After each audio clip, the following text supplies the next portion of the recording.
प्यारे आका सल्लल्लाहु ताला अलैहि वसल्लम के प्यारे दीवानों, इस तरीके से हम मादी सोच के शिकार होकर अल्लाह अज़्ज़ व जल और उसके प्यारे हबीब सल्लल्लाहु ताला अलैहि वसल्लम की नाफरमानी के शिकार हो जाते हैं और गुनाहों के अंदर गिरफ्तार हो जाते हैं। अब यहाँ किसी के जहन में ये सवाल आ सकता है कि क्या माल कमाना बुरा है? नहीं, माल कमाना बुरा नहीं। माल के इस्तेमाल का तरीका सही या गलत हो सकता है, कमाना बुरा नहीं।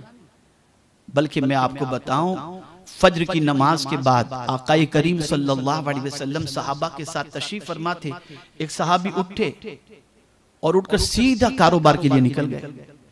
तो जो दूसरे सहाबा मौजूद थे उन्होंने आकाए करीम सल्लल्लाहु अलैहि वसल्लम की खिदमत में अर्ज किया, या रसूलल्लाह सल्लल्लाहु ताला अलैहि वसल्लम, क्या ही अच्छा होता ये थोड़ा सा अल्लाह का जिक्र करके फिर दुनिया की तरफ और कामकाज की तरफ जाते।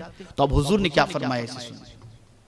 मेरे आका सल्लल्लाहु अलैहि वसल्लम फरमाते, अगर तिजारत के लिए जाने वाला इस नीयत से जा रहा है कि हलाल कमाकर अपने माँ बाप बीवी बच्चों को खिलाएगा और हाथ फैलाने से बचेगा, तो इसका ये जाना भी इबादत में शामिल है।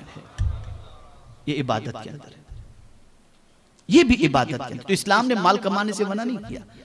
और अगर माल इतना ही बुरा होता तो फिर हुजूर सल्लल्लाहु अलैहि वसल्लम ये न फरमाते कि मुझे सबसे ज्यादा किसी के माल ने नफा पहुंचाया तो वो अबू बकर के माल ने नफा पहुंचाया, और इस नफे का बदला मैं दुनिया में नहीं आखिरत में अल्लाह से दिलाऊंगा। तो ये माल ही तो है, कमाते नहीं तो कैसे पहुंचता? तो माल कमाना बुरा नहीं, माल कमाना बुरा नहीं। इसी तरीके से आप देखें हजरत उस्मान ज़ुन्नूरैन रज़ी अल्लाहु मौला तबारक व तआला 2 मरतबा रसूल आज़म सल्लल्लाहु ताला अलैहि वसल्लम से उन्होंने जन्नत हासिल की। 2 मरतबा सरकार सल्लल्लाहु अलैहि वसल्लम ने फरमाया, उस्मान तुम जो चाहो करो, तुम जन्नती हो। किस वजह से? जो माल उनके पास था, उस माल से एक कुआं उन्होंने खरीदा और उस कुएं को खरीद कर उसे मुसलमानों के लिए वक्फ कर दिया। और मैं आपको बताऊंगा तो शायद हैरत होगी कि आज भी मदीने मुनव्वरा की बैंक के अंदर उस्मान इब्न अफ़्फ़ान के नाम से एक अकाउंट है, और बीर उस्मान और वहां पर जो बाग है उसकी जो आमदनी होती है वो उस अकाउंट में जमा होता है और उस अकाउंट में से गरीबों के अंदर तकसीम होता है। आप सोचिए, ये बीर उस्मान का मामला।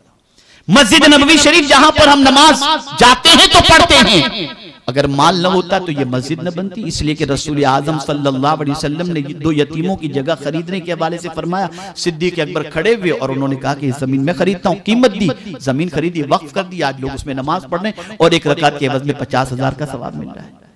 तो माल कमाना बुरा नहीं।